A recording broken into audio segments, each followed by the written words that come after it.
मजदूरी का खर्चा, बिजली का खर्चा, बीज का खर्चा, खाद का खर्चा, दवाई का खर्चा, जितना भी उसकी लागत होती है, उस लागत के ऊपर उसका 50% प्रॉफिट लिया जाएगा और उसको मिनिमम सपोर्ट प्राइस से खरीदा जाएगा। हमने कहा है कि हम सरकार में आएंगे तो किसान को जितना भी प्रकार का उसका खर्चा होता है, उस खर्चे का हिसाब लगाया जाएगा। उसके ऊपर 50% मुनाफा जोड़ दिया जाएगा और जो बनेगा वो सपोर्ट प्राइस होगी। भाषण के इस अंश को आपने ध्यान से सुना होगा। यहाँ किसानों से जो कहा जा रहा है वही एमएसपी की बात है। आजकल वही बात देश का किसान कह रहा है। इसी बात को लेकर किसान आंदोलन कर रहा है, छर्रे खा रहा है, आंसू गैस का विषैला धुआं झेलकर फेफड़े आंखें खराब कर रहा है। देश भर में जब जब किसान आंदोलन का जिक्र होता है तब तब न्यूनतम समर्थन मूल्य यानी कि एमएसपी का जिक्र आता ही रहता है। इस बार के किसान आंदोलन का तो मुख्य मुद्दा ही एमएसपी कानून बनवाना है।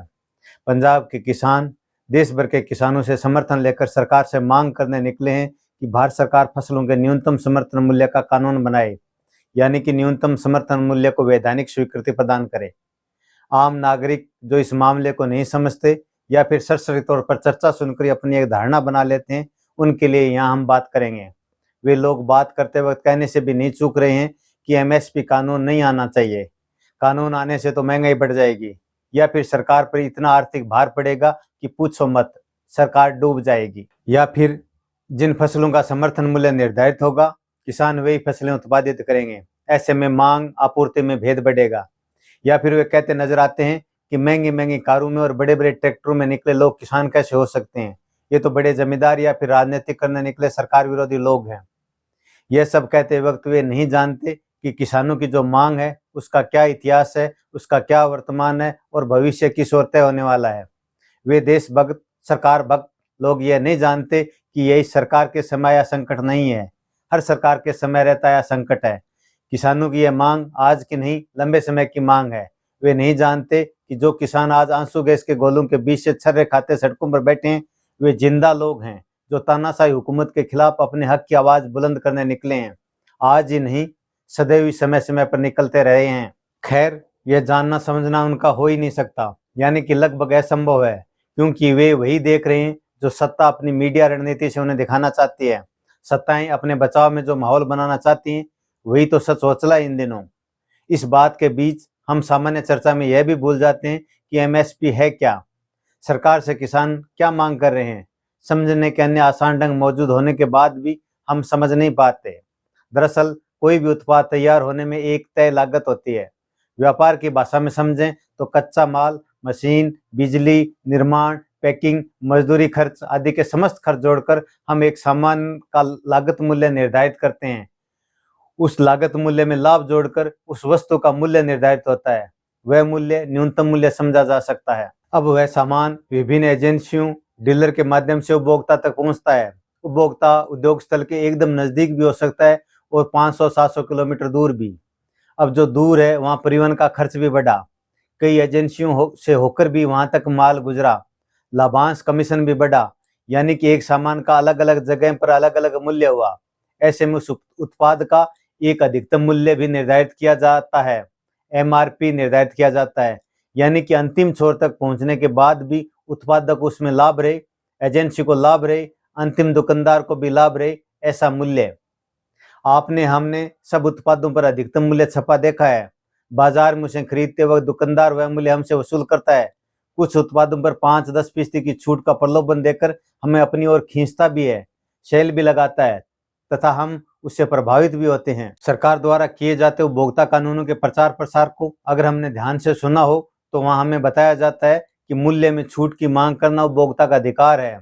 उपभोक्ता मोल भाव करें, एमआरपी अंतिम मूल्य नहीं, अनिवार्य मूल्य नहीं, उसमें छूट ग्राहक का हक है।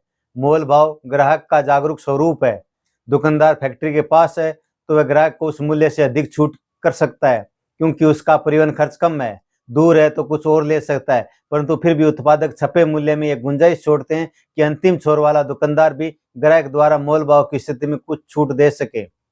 फिर भी हम में से अधिकतर यह मोलभाव नहीं करते। यानी कि एक साबुन एक बिस्किट का पैकेट हमें अगर हमारे शहर में 20 रुपए में मिल रहा है, वही साबुन बिस्कुट पैकेट हमारे शहर से आगे 200 किलोमीटर दूर भी 20 रुपए में मिल रहा है, या अंतिम छोर पर भी 20 रुपए में मिल रहा है, तो हम में से कोई यह नहीं जानना चाहता कि हमारे शहर से आगे 200 किलोमीटर का माल ढुलाई किराया उत्पादक ने कहाँ से निकाला, या फिर हमने सबसे करीब रहते जो 20 रुपए दिए वह ज्यादा क्यों लिए गए। परंतु हम इतने जागरूक हैं कि कभी कहने से नहीं चूकते कि किसान अपने अनाज का न्यूनतम समर्थन मूल्य की मांग कर रहा है तो वह गलत है।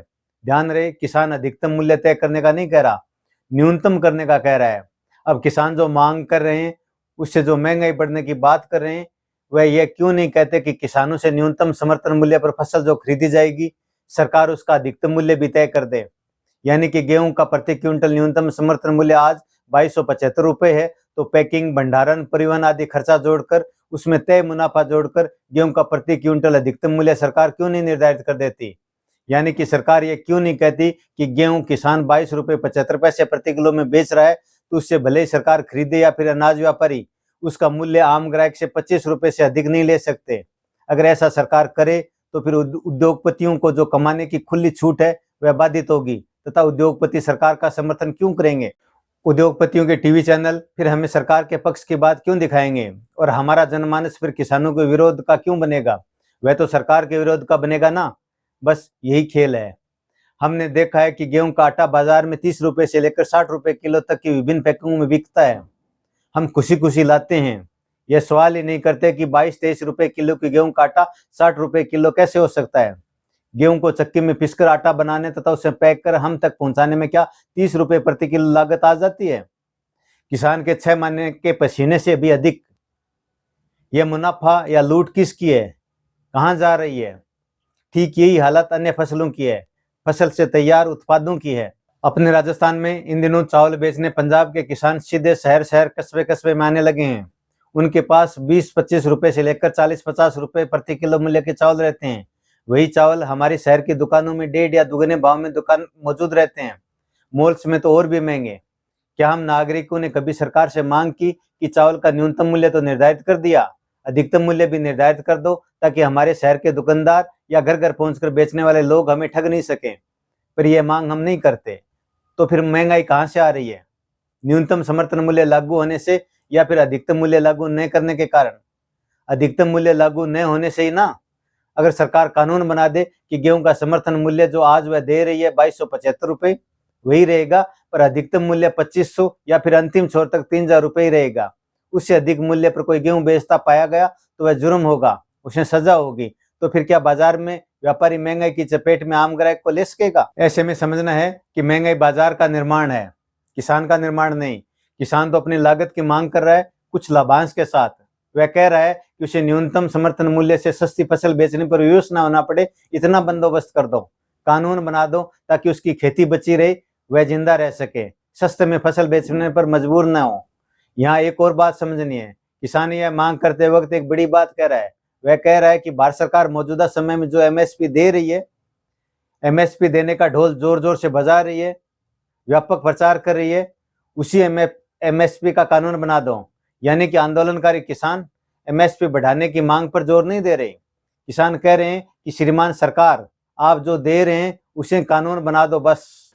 65% की वृद्धि किसान की आय की सिर्फ तूर में हमने करने का काम किया। मूंग 4600 रुपया था, 4600, आज 8558 रुपया मूंग की एमएसपी करी है।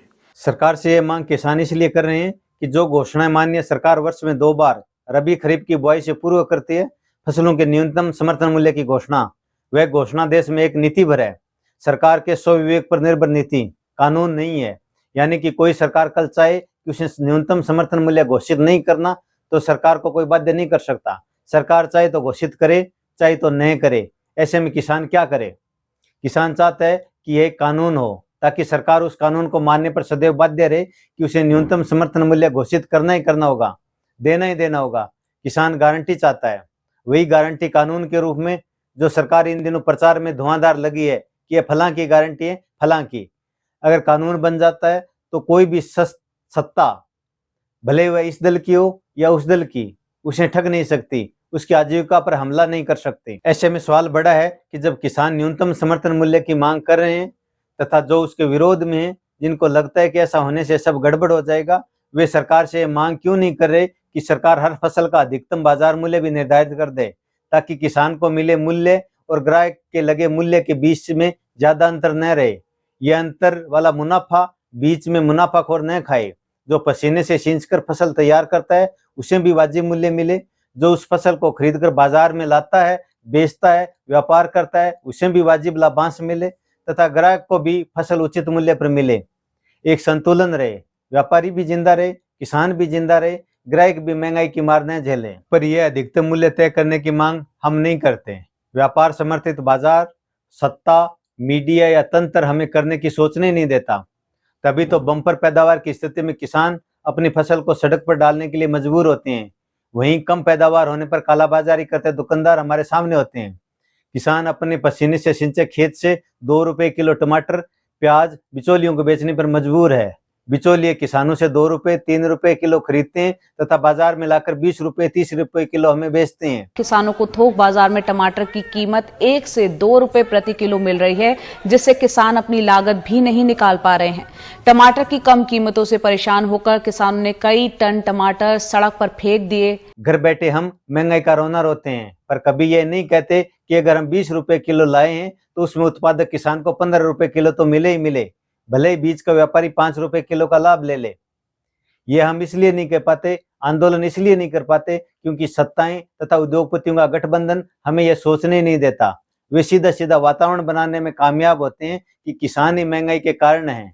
हमने ऐसा कानून बना दिया तो आपके अगर महंगाई होगी, और हम दिन रात ये हल्ला करते रहते हैं। सत्ताएं बनती रहती हैं या फिर बदलती रहती हैं। हर दल की सत्ता यही खेल खेलती रहती है। हम उनके खेल का हिस्सा बनते चलते हैं। लोकतंत्र में लोग खुशहाल होगा तभी सत्ता की खुशनसीबी होगी। किसान अन्नदाता है, अन्नदाता के पसीने पर बाजार हमला न करे, फसल की लागत पर हमला न करे। भले ही उद्योगपति वाजिब मुनाफा लें, पर पूरा लाभांश खुद अकेले ही न बटोरें। संतुलन रखें, यही हमें सोचना ही होगा। अगले वीडियो में हम एमएसपी के इतिहास, वर्तमान पर कुछ और बातें करेंगे।